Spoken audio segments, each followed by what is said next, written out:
Hello everyone, my name is Purti Anand and welcome to my YouTube channel The Parenting Guide। अगर आपने मेरे channel को अभी तक लाइक, सब्सक्राइब, शेयर नहीं किया है तो उसे सब्सक्राइब कर दीजिए। और आज का जो हमारा टॉपिक रहेगा, how to handle your child's result.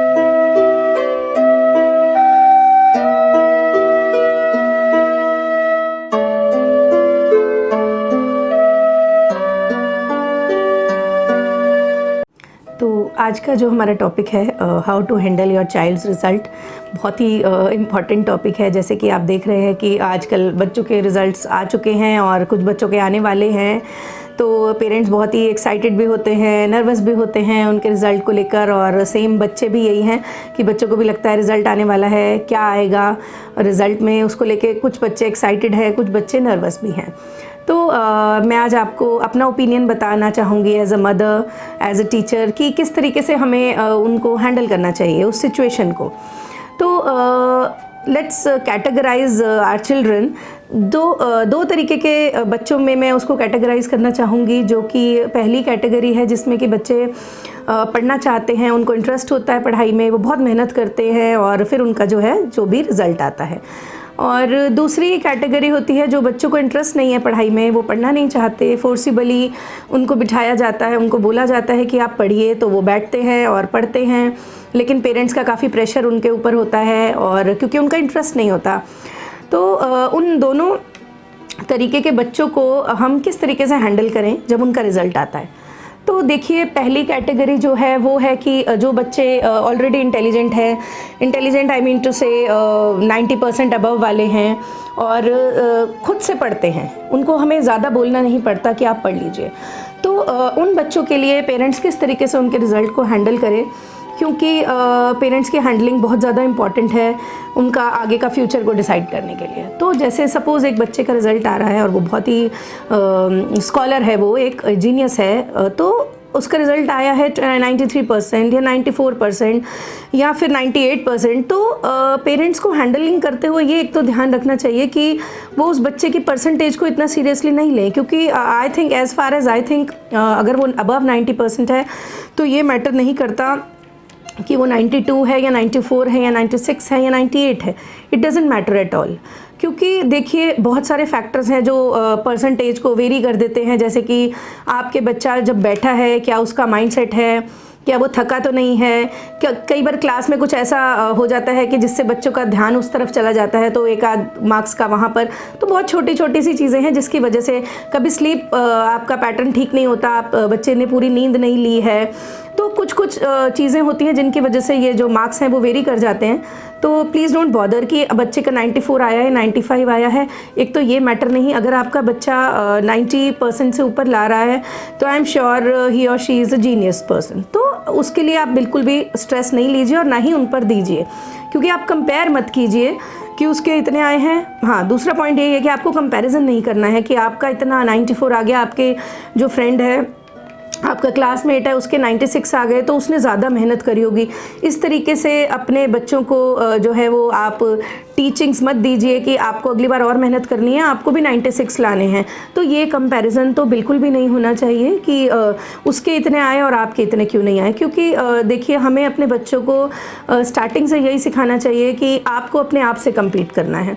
तो जो बच्चा हमेशा अपने आप से कम्पीट करता है वो कभी भी मार नहीं खाता, उसको कभी ये फीलिंग्स अंदर डेवलप ही नहीं होती कि उसके ज़्यादा आ गए, क्योंकि ये भी एक तरह से नेगेटिव फीलिंग है, जेलस की फीलिंग कह लीजिए। तो ये इस तरह की नेगेटिव फीलिंग्स अगर हम अपने बच्चों में नहीं डालते तो आई एम श्योर कि हमारे बच्चे जो हैं आगे जाके बहुत ही सेटिस्फाइड और एक हैप्पी लाइफ जीते हैं।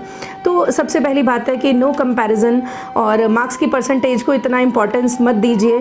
और जो भी है, और मैं ये भी कहूँगी कि अगर आपके बच्चे के अबव 90 भी आए हैं तो you should go for celebration, उसको और एनकरेज करिए, उसको और मोटिवेट करिए, ताकि वो अगली बार और अच्छा कर सके। लेकिन अगर जब हमने कंपैरिजन जहाँ कर दिया, वहाँ पे मोटिवेशन नहीं होती है, क्योंकि आपने खुद से उस बच्चे के माइंड में ये डाल दिया है कि देखो आपके इतने नहीं आए और उसके इतने आ गए। तो इसकी वजह से जो प्रोग्रेस है वो कहीं ना कहीं उसमें हिंड्रेंस आती है। तो मैं तो यही कहूँगी कि आप बिल्कुल भी कंपैरिजन नहीं कीजिए, सेलिब्रेट करिए, उसको मोटिवेट करिए, उसको एनकरेज करिए। हमारी पेरेंट्स एज अ पेरेंट्स यही ड्यूटी है। उसके बाद let's come to the second category, जिसमें कि बच्चे जो हैं उनको इंटरेस्ट नहीं है पढ़ाई में, वो पढ़ना नहीं चाहते, उनको फोर्सिबली पढ़ाया गया और अब उनके जो मार्क्स हैं, देखिए मार्क्स अगर उनके कम आए हैं तो हमें उसके रीज़न तक जाना है। हम उन्हें उस समय डांटते हैं कि आपके मार्क्स इतने कम क्यों आए, अब घर चलो हम तुम्हें बताते हैं, you know this kind of threats which parents give. तो इस तरीके से बात सबसे पहले आपको नहीं करनी है, क्योंकि जब तक हमने, देखिए कोई भी result as I always say एकदम से नहीं आता है, तो कहीं ना कहीं कुछ ना कुछ रीजंस रहे होंगे जो हमें उस टाइम वॉच करने चाहिए थे। अब सडनली रिजल्ट नहीं आ गया कि उसने अभी एग्ज़ाम दिया और उसका रिजल्ट ख़राब आ गया और उस बच्चे ने दिया और उसका अच्छा आ गया, तो ये बहुत ही ओवरनाइट नहीं होता है, बहुत लंबा प्रोसेस होता है कि कैसे उसने पूरा साल पढ़ाई करी है, कैसा घर का एटमॉस्फेयर था, कैसे उसने अपनी स्लीप पैटर्न्स बनाए हैं, क्या वो टाइम से सोता था, टाइम से जागता था, और किस समय पढ़ाई करी है, लेट नाइट स्टडी करी है या अर्ली मॉर्निंग स्टडी करी है। Because I always prefer early morning study. मैं सबको यही कहती हूँ कि आपको जो है सुबह ही पढ़ना चाहिए, और बहुत सारे रीजंस होते हैं। तो आप उस बच्चे को सबसे पहले तो डांटिए मत कि आपके इतने कम हो गए, क्योंकि देखो अगर उसने ठीक से पढ़ाई नहीं करी है तो इट्स क्वाइट एक्सपेक्टेड कि उसका बहुत अच्छा रिजल्ट नहीं आएगा। तो हमें जो उस बच्चे के साथ क्या करना है, हमें उसके रीज़न तक जाना है सबसे पहले। Again that love, support, bonding सब कुछ मैटर करता है उसके रीज़न तक जाने के लिए, क्योंकि बहुत सारे रीज़न्स होते हैं इस चीज़ के पीछे कि उसका मार्क्स कम क्यों आए हैं। सबसे पहला रीज़न जहाँ तक मुझे लगता है वो ये होता है कि बच्चों का इंटरेस्ट किसी और चीज़ में होता है। कई बार कभी कोई बच्चा जो है वो म्यूज़िक में ज़्यादा अच्छा होता है, वो गाना ज़्यादा प्रेफर करता है, उसको मन करता है कि यार ये जल्दी से पढ़ाई ख़त्म हो तो मैं जो है वो अपने गाना गाऊँ, और कुछ डांस में ज़्यादा होते हैं तो उनका मन करता है कि हम डांस करें। तो मैं आपको ये कहूँगी कि उस इंटरेस्ट को आपको जो है इग्नोर नहीं करना चाहिए, क्योंकि ये ज़रूरी नहीं है कि हर बच्चे के अबव 90% मार्क्स आएँ, हर बच्चा स्कॉलर हो। लेकिन कुछ बच्चे जो एक्स्ट्रा करिकुलर एक्टिविटीज़ हैं उनमें पढ़ाई से भी ज़्यादा एक्सेल कर सकते हैं, दैट आई हैव सीन, और ये सब ने ही देखा होगा। और क्योंकि ये जितने भी सक्सेसफुल पीपल हैं, जो सेलिब्रिटीज़ हैं या किसी भी फील्ड में बहुत अच्छे हैं, पद्मश्री अवॉर्डीज़ हैं, तो आप ये देखेंगे कि ज़रूरी नहीं है कि वो उनके पढ़ाई में हमेशा से 90% से अबव ही मार्क्स आए हैं। तो आपको सबसे पहले तो ये देखना है कि आपके बच्चे का इंटरेस्ट है कहाँ। अगर तो उसका इंटरेस्ट एक पर्टिकुलर एक्स्ट्रा करिकुलर एक्टिविटी में है तो आप उसको इस चीज़ के लिए मत डांटिए, रादर आई वुड से कि आप उसको उन एक्टिविटीज़ में ज़्यादा इन्वॉल्व कीजिए और पढ़ाई को अप टू एन एक्सटेंट आप उसे करने दीजिए, क्योंकि जो वो उस फील्ड में करना चाहता है वो आई एम श्योर वो बहुत ही सक्सेसफुल हो जाएगा। दूसरी बात, अगर आप ये सोचते हैं कि अगर आपके बच्चे का तब भी इंटरेस्ट नहीं है, वो कहता है कि मुझे पढ़ने का मन नहीं कर रहा या मुझे नहीं पढ़ना है, तो उसमें आप क्या कर सकते हैं, जिस चीज़ में भी उसको इंटरेस्ट है। सपोज़ आपका बच्चा जो है वो टेनिस का प्लेयर है, उसे टेनिस खेलना पसंद है, तो आप उसको क्या कर सकते हैं, आप उसे ये कह सकते हैं कि आप ऐसा करो कि आप 2 चैप्टर्स जो हैं वो लर्न कर लो, then we'll go to your tennis class, या हम एक साथ टेनिस की प्रैक्टिस करेंगे, या आप कुछ वीडियोस देख सकते हो उससे रिलेटेड, जो भी है जो उसे अच्छा लगता है। तो आप ऐसे बच्चों को इस तरीके से भी टैकल कर सकते हैं कि उनको रिवॉर्ड्स देके उसी से रिलेटेड जिसमें उनको इंटरेस्ट है। It is just a suggestion कि आप उन बच्चों को इस तरीके से कर सकते हैं मोटिवेट कि आप ये कर लो, क्योंकि देखो आपको पढ़ना तो है ही एट एनी कॉस्ट। अगर आपका इंटरेस्ट भी है तो education is must for everyone. उनको थोड़ा सा एजुकेशन के इम्पोर्टेंस आप बता सकते हो कि जब हम एजुकेशन हमारी प्रॉपर होती है, हम ये नहीं कह रहे आपको कि आप 90% मार्क्स लाओ, लेकिन जब आप अच्छी एजुकेशन लेते हैं, आप जितना आपसे पढ़ा जा रहा है नॉर्मल मार्क्स भी आप ले लेते हैं, तो अगर आपकी एजुकेशन प्रॉपर है तो आप उस फील्ड में और ज़्यादा अच्छा कर सकेंगे, ठीक है ना। तो क्योंकि बिकॉज आपको डिसीजन मेकिंग आपकी स्ट्रांग होगी। एजुकेशन लेने के, पढ़ाई करने के और भी बहुत बेनिफिट्स हैं, सिर्फ मार्क्स लेना ही हमारा मोटिव नहीं है। तो इस तरीके से आप उसकी काउंसलिंग करिए। मैं तो कहती हूँ कि जल्दी से जल्दी ऑल्टरनेट डे पे भी आप उसको समझा सकते हैं, उसकी फ्रीक्वेंट काउंसलिंग कर सकते हैं। ये नहीं कि एक दिन उसे समझाया और फिर 1 महीने बाद जो है वो पेरेंट उसको दोबारा से समझा रहा है। तो मतलब stay in touch with your child, उसके साथ आप टच में रहिए, बार बार उससे पूछिए, उसे समझाइए कि बेटा आपको दूसरी एक्टिविटी करनी है, that we know and we respect that, लेकिन पढ़ाई आपको क्यों करनी है उसको आप थोड़े बेनिफिट्स बताइए। और अपने माइंड में भी ये एक्सपेक्टेशन नहीं रखिए कि उसके 90% अबव आए, क्योंकि आपको भी सबसे पहले ये एक्सेप्ट करना होगा कि उसका इंटरेस्ट जिस एक्टिविटी में है वो उसमें ही एक्सेल करेगा। क्योंकि प्रेशर से, एज आई ऑलवेज से, कि मोर प्रेशर लेस आउटपुट, तो हम प्रेशर दे के किसी भी चीज़ को फोर्सिबली नहीं कर सकते और उसका रिज़ल्ट जो है वो कभी भी अच्छा नहीं आता है। और बाकी in the last I would say कि कुछ बच्चे ऐसे भी होते हैं कि जिनके एक्चुअल में रीज़न्स होते हैं कि वो अच्छा नहीं कर पाते एग्ज़ाम में, जैसे कि मेमोरी वीक होना। कई बार बच्चा सब याद करता है, सब कुछ करके जाता है, करना भी चाहता है। एक तो मैंने ये बात करी कि जिनका इंटरेस्ट नहीं है।